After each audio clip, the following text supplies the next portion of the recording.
आपका ज्ञान अंधकार को मिटाने वाला है, और अब आप अपने ज्ञान से हम सबके मन के अंधकार को भी मिटाइए।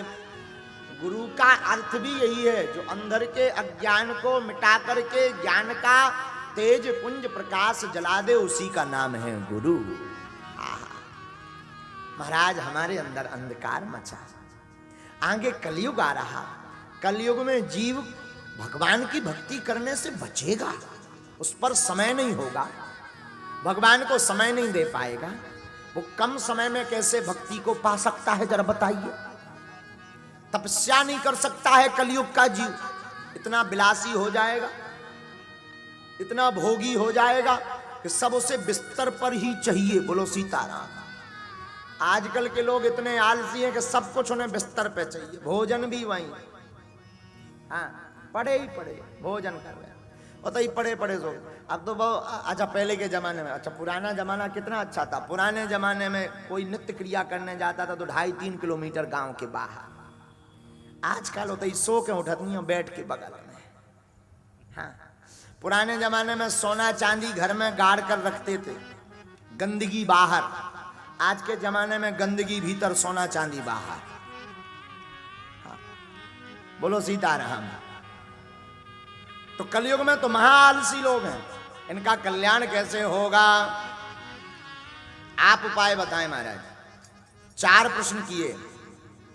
जीवों का कल्याण करने वाला कौन है, जो कल्याणों का भी कल्याण करने वाले हैं वो कौन है।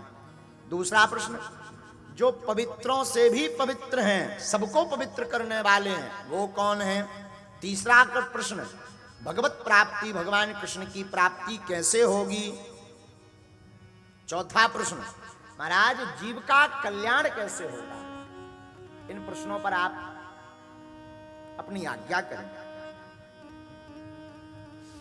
श्री सूत जी महाराज बड़े गदगद भये और उन्होंने कहा, देखो जीवन में सबका कल्याण करने वाले श्री ठाकुर जी ही हैं। जो ठाकुर जी की शरण में आ जाता उसे भगवत प्राप्ति हो जाती। तो महाराज ठाकुर जी की शरण में कैसे जाया जाए, गुरु के द्वारा। गुरु बाह पकड़ करके गोविंद के चरणों में लगा देता है।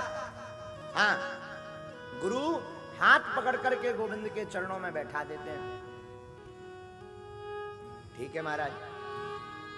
सबका कल्याण करने वाले कौन हैं, बोले वो भी भगवान ही है, भगवान के अलावा कोई कल्याण कर नहीं सकता।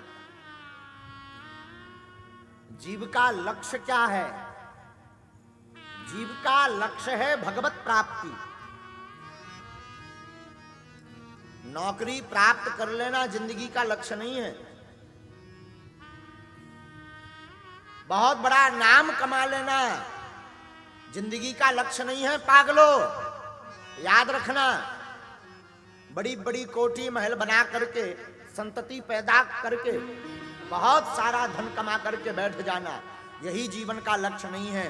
जीवन का लक्ष्य है गुरु के चरणों को पकड़ करके गोविंद को प्राप्त कर लेना।